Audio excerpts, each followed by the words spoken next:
Akang bisa lihat, saya juga terkaget-kaget. Semua orang sekarang menjadi ahli virus ya. Ya, betul. Semua orang menjadi ahli virus, ahli virologi, ahli vaksinasi, ahli vaksin dan lain sebagainya. Ngopi di Parmusi, persembahan Parmusi Jawa Barat. Assalamualaikum warahmatullahi wabarakatuh. Sahabat Madania, hari ini kita berada pada program Ngopi di Parmusi, sebuah program ngobrol ringan dengan orang-orang penting, dengan orang yang kompeten di bidangnya. Alhamdulillah, hari ini kita kedatangan tamu penting, tamu luar biasa yang akan berbicara banyak tentang masalah yang menjadi penting di musim-musim pandemi COVID-19 sekarang ini. Untuk berikutnya saya sapa. Assalamualaikum Pak Iwan. Waalaikumsalam warahmatullahi Kanjang. Terima kasih telah diundang di sini. Assalamualaikum pemirsa semuanya. Mudah-mudahan kita sehat semuanya. Terima kasih nih sudah. Amin. Pak Iwan Setiawan SEMM, beliau adalah Head of Corporate Communication Bio Farma. Ya, beliau punya pengalaman yang luar biasa dalam pengembangan brand image Bio Farma itu sendiri terkait masalah sosialisasi vaksin dan sebagainya. Betul. Pak Iwan, hari-hari ini kesibukan Bapak itu sebagai orang penting di Bio Farma itu sedang sibuk apa ini, Pak? Iya. Ya dibilang penting juga enggak juga lah Kang. Jadi memang ini adalah salah satu tugas kita. Meskipun sebetulnya kita memang punya tugas yang tidak jauh berbeda. Artinya kami yang ada di Bio Farma sebagai salah satu badan usaha milik negara yang dalam hal ini punya kewajiban untuk menyediakan vaksin yang akan digunakan oleh seluruh bangsa Indonesia. Jadi sadar atau tidak sadar, Kang Jang juga dulu pernah menggunakan produk kita, Bang. Betul. Karena lagi kecil dengan kasih sayang orang tua, itu pasti pernah divaksin untuk meningkatkan daya tahan tubuh, apalagi lagi sedang balita. Nah, sekarang ini mungkin dengan adanya darurat pandemi COVID-19 dan hanya melanda ini seluruh dunia. Nah, ini tugas kami menjadi bertambah, artinya kami mendapat tugas yang mulia terutama dari pemerintah untuk bagaimana dengan segera kita bisa menyediakan vaksin untuk COVID-19 ini. Dan ini adalah yang sedang ditunggu-tunggu di dunia karena sampai saat ini di dunia belum ada vaksinnya. Sedangkan untuk penyakit yang pandemi atau penyakit yang sangat menular seperti ini, solusinya adalah dengan vaksinasi, artinya dengan pencegahan. Itu salah satunya. Jadi memang kami yang ada di Bio Farma semuanya bahu-membahu untuk saya kira ini adalah harapan semua orang yang semuanya sekarang berkumpul berharap ke Bio Farma, dan itu sangat kami sadari. Dan mudah-mudahan ini menjadi ladang amal ibadah bagi kami, kan bertambah barangkali seperti itu memang ininya kondisinya. Ya, sahabat Madania, jadi betapa pentingnya tentang vaksin itu, dan nanti kita akan kupas habis tentang vaksin itu bagi imunitas masyarakat. Tentunya nanti juga akan lebih luar biasa juga akan lebih luar biasa, sebab kita juga akan mengupas tentang kesiapan Bio Farma untuk memproduksi sekitar 250 juta vaksin itu sendiri. Bapak, sebelum ke hal yang lain, itu peran seorang humas, apalagi seorang kepala humas tentu sangat luar biasa. Nah, langkah-langkah selama ini dalam kondisi pandemi itu seberapa sibuk gitu yang dilakukan? Betul, memang sebetulnya yang namanya komunikasi itu adalah kebutuhan semua orang, dan keberhasilan tidaknya seseorang itu bisa tergantung daripada bagaimana kita mengkomunikasikannya. Nah, kami yang ada di Bio Farma yang menjadi sentral dalam hal sekarang penanganan pandemi ini terkait dengan keperluan vaksin ini, tentunya ini pun harus kami komunikasikan. Betul bahwa komunikasi yang kami buat, yang kami agendakan itu terkait dengan komunikasi baik ke internal maupun dengan ke eksternal.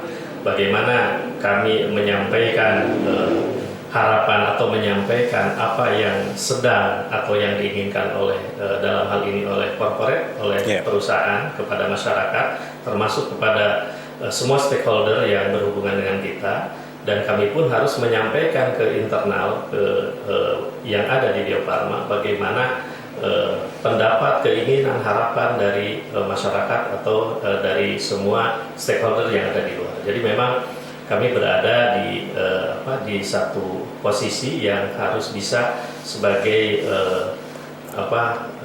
sebagai liaison officer yang harus bisa mengkomunikasikan ke internal dan juga mengkomunikasikan ke eksternal untuk betul-betul semuanya clear terkait dengan apa yang sudah kita lakukan terkait terutama khususnya dalam masa pandemi seperti ini kan. Jadi memang ini adalah salah satu tugas yang juga sangat penting, dan ini ditunggu oleh semua orang. Jangan sampai salah persepsi, karena terus terang di masa seperti ini pun yang namanya fake news, yang namanya hoax itu kan berseliweran kan. Apalagi di era media sosial. Betul, semua orang sekarang kan era komunikasi bukan hanya one way, bukan hanya satu jalur, satu arah, tetapi sekarang sudah sudah mutualisme gitu kan. Artinya semua orang bisa bicara, semua orang bisa mengeluarkan pendapat, tetapi yang terpenting adalah bagaimana informasi itu sampai ke tengah-tengah masyarakat itu tidak salah. Karena kalau ini semua beredar informasi baik yang baik maupun yang jelek itu di media sosial kan begitu gencarnya.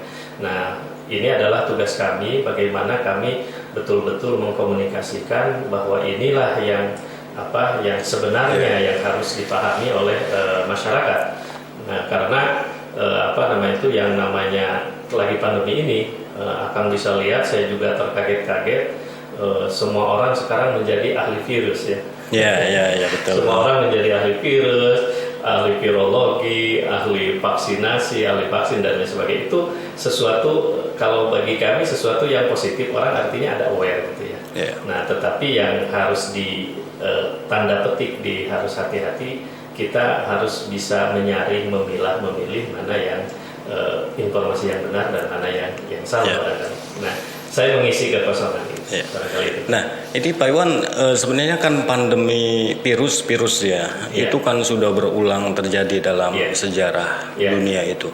Dan Bio Farma sendiri kan lahir kalau tidak salah 1890 ya. Nah, itu yang dilakukan oleh Bio Farma selama proses pandemi yang pernah terjadi itu sifatnya seperti apa? Ya, jadi betul kan, saya juga ingin menyampaikan bahwa Bio Farma itu persis kan besok tanggal 6 Agustus itu kita ulang tahun yang ke 130. Jadi, alhamdulillah. Satu abad lebih. Satu abad lebih. Nah, ini adalah sebuah sebuah usia, sebuah pengalaman yang cukup panjang, dan ini sangat bagus.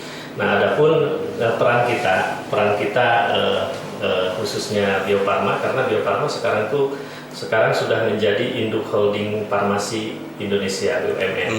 Nah, itu jadi di BUMN yang punya pemerintah itu kan ada 3 ya. Ada Bio Farma, ada Indofarma, ada Kimia Farma. Nah, kita sekarang di holding itu, dan Bio Farma menjadi induk holdingnya.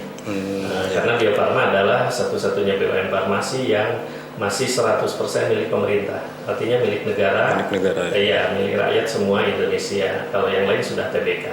Nah, peran kita dari usia yang seperti ini kalau menurut saya ini perlu saya sampaikan juga, karena tidak semua orang, meskipun orang Bandung kayaknya tidak semuanya paham ya tentang Bio Farma itu. Meskipun kita sebetulnya sangat open, sangat terbuka siapapun yang mau datang ke Bio Farma. Tapi sudah akrab di telinga gitu Bio Farma gitu kan. Ya, nah mungkin perlu penjelasan. Sekarang ada pandemi. Ya. Jadi memang kita punya peran baik di peran nasional maupun di peran global. Kalau peran nasional tentunya kita adalah bertanggung jawab untuk memastikan terkait dengan ketersediaan vaksin untuk program nasional, yakni untuk kebutuhan pemerintah, yakni untuk vaksinasi untuk balita. Itu adalah peran nasional dan kita itu harus diutamakan. Diutamakan adalah bagaimana kita memenuhi untuk kebutuhan secara nasional. Nah, adapun secara global, kita kapasitas kita, kelebihan kita baru kita boleh jual kepada global. Kita boleh untuk memenuhi keinginan atau kebutuhan dari dunia global. Dan sampai saat ini kita sudah melakukan ekspor atau memenuhi kebutuhan negara-negara lain itu sudah 147 negara. 140 negara. Iya, kita sudah 140. Itu vaksin apa saja? Itu vaksinnya terutama kita vaksin dasar. Itu mulai ada polio, kemudian ada campak, ada measles, ada BCG, ada hepatitis, kemudian ada difteri, pertusis, tetanus dan seterusnya. Itu kurang lebih ada 14-15 vaksin kan yang sudah kita produksi. Karena kapasitas kita itu ada kurang lebih sampai 2 miliar dosis per tahun. Per tahun ya. Nah itu kita dedikasikan untuk kebutuhan nasional. Adapun lebihnya kita untuk negara global. Nah di global ini karena tidak semua negara punya pabrik vaksin kan. Nah ini saya ingin kasih contoh misalnya untuk negara-negara Islam saja, karena kita termasuk negara Islam tergabung dalam OKI. Ya, OKI itu kan Organisasi Kerjasama Islam atau OIC, Organisasi Islamic Cooperation. Itu adalah gabungan negara-negara Islam, itu anggotanya ada 57 negara, termasuk Indonesia, termasuk dari Timur Tengah. Itu ada 57 negara. Dari 57 negara ini kan, itu yang punya pabrik vaksin itu hanya 7 negara. Negara mana saja itu? Nah, itu yang sudah punya itu di negara OKI. Pertama Indonesia. Kemudian Saudi Arabia, kemudian dari Senegal, Iran, Mesir, kemudian Bangladesh dan Uzbekistan. Itu ada 7 negara dari 57 negara. 57, ya. Bayangkan berarti yang 50 negara itu sangat-sangat bergantung kepada negara yang mempunyai pabrik vaksin, dan semua rakyatnya itu divaksinasi kan. Termasuk Saudi Arabia, dia punya namanya di sana Arabio, nama perusahaan itu milik kerajaan juga. Nah itu Arabio saja itu untuk transfer teknologinya itu dari kita, dari Indonesia, dalam hal ini dari Bio Farma. Nah dari 7 negara ini kualitas atau produk yang sudah terkualifikasi Badan Kesehatan Dunia, artinya produknya itu boleh dipakai di seluruh dunia, itu hanya 2 kan.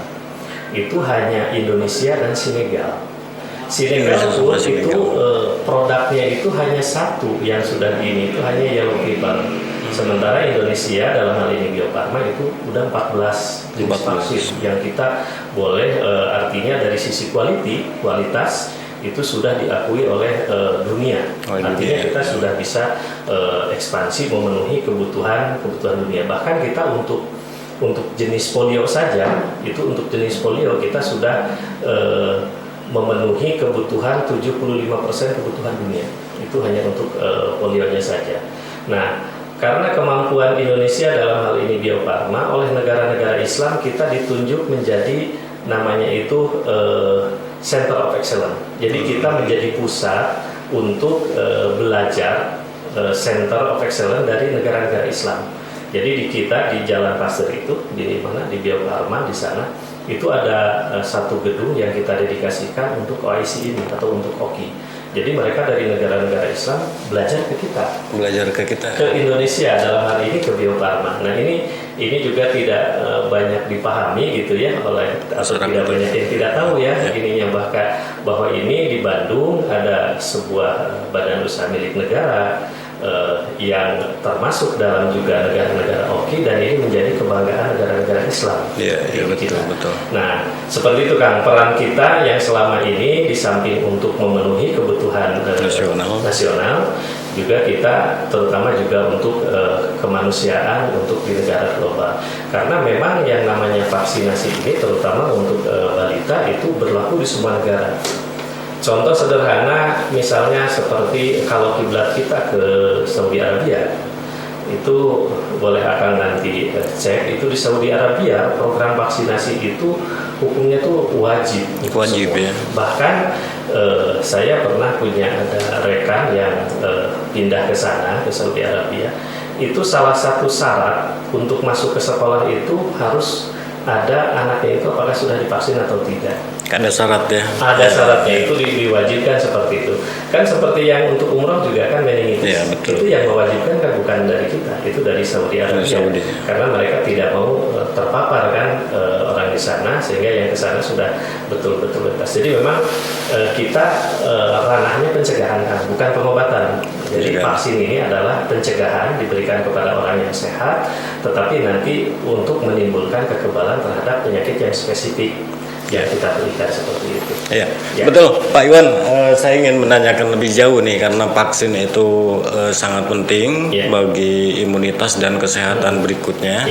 Tetapi di masyarakat kadang-kadang kan tidak paham gitu. Betul. Nah, bisa nggak Pak Iwan menjelaskan bahwa imunitas itu dengan cara vaksin bukan hanya sekali pakai gitu sebenarnya? Bisa nggak?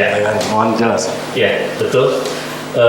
Pertama bahwa yang namanya vaksinasi ini adalah untuk pertama memang tujuannya adalah untuk kekebalan tubuh perorangan per individu.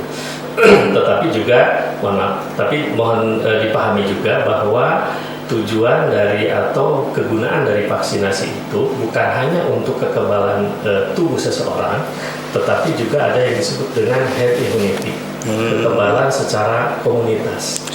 Jadi fungsinya, karena kan rata-rata yang namanya penyakit yang harus divaksinasi itu bukan penyakit, kalau menurut kita bukan penyakit ece-ece gitu, bukan penyakit ringan, itu adalah penyakit yang sangat menular. Nah, biasanya penyakit ini kalau tidak menimbulkan kematian, dia menimbulkan kecacatan atau yang sangat menular. Yang sangat menular, sehingga ini pasti harus dicarikan vaksinnya. Jadi kalau penyakit yang ringan seperti mohon maaf misalnya rokok gitu atau perpecahan suku ya. Perpecahan suku ya. Nah, itu tidak ada vaksinnya. Artinya ada roadmap-nya di dunia, bukan hanya Indonesia, terhadap penyakit-penyakit yang mudah menular, yang mematikan atau yang menimbulkan kecacatan. Nah, di samping vaksinasi ini untuk menimbulkan kekebalan secara individu, ada satu lagi tujuan itu yang tidak dipahami orang, yakni kekebalan secara komunitas. Komunitas itu adalah kelompok. Kalau dalam satu kelompok seseorang itu sudah divaksinasi dengan cakupan vaksinasi yang tinggi, itu biasanya 90-95%, maka penyakit tadi yang kita vaksin di daerah tersebut, di komunitas itu dia tidak bisa berkembang biak. Karena kan penyakit menular dari orang ke orang. Kalau semua orang di situ ada divaksinasi, maka si penyakit itu bisa dieliminasi. Artinya bisa dibentengi ya, tidak akan masuk ke kelompok itu. Sehingga kalau ada orang yang mengatakan, anak saya mah tidak divaksin juga, sehat, tidak apa-apa gitu. Sebetulnya kalau secara teori ini dia harus berterima kasih kepada orang-orang yang divaksinasi, karena secara teori itu penyakit yang ada di situ dia tidak berkembang biak di situ, sehingga kekebalan komunitas. Bahkan salah satu tujuan dari vaksinasi itu bahkan bisa eradikasi. Eradikasi itu apa? Eradikasi itu sampai penyakit itu musnah dari muka bumi.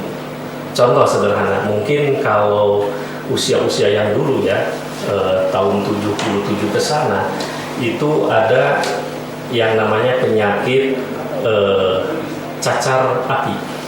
Cacar api itu yang kalau dia timbul itu bopeng-bopeng, bukan cacar air ya, yang sekarang cacar air. Nah, cacar api itu itu dulu orang tua kita termasuk saya mungkin akan juga dulu pernah yang namanya itu Dikuris ya. Nah, Ya. dikuris kan, dulu bukan disuntik tapi dikuris. Dikuris, ya. Nah itu kalau anak-anak milenial sekarang mungkin hanya ceritanya, karena sekarang sudah tidak ada, bukan cecar air ya, cecar api. Itu hanya tinggal kenangan, tinggal namanya saja. Kenapa? Karena pada tahun 77 itu sudah dinyatakan eradikasi dari seluruh muka bumi ini. Bukan hanya Indonesia, tapi harus seluruh dunia. Seluruh dunia, Seluruh ya. dunia sudah dinyatakan tidak ada.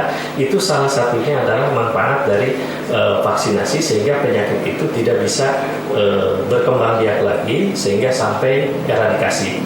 Nah, sampai sekarang vaksinnya sudah tidak dibuatkan lagi karena sudah tidak ada penyakit. Sudah nggak ada Kita di penyakit. Bio Farma sekarang menjadi museum di sana.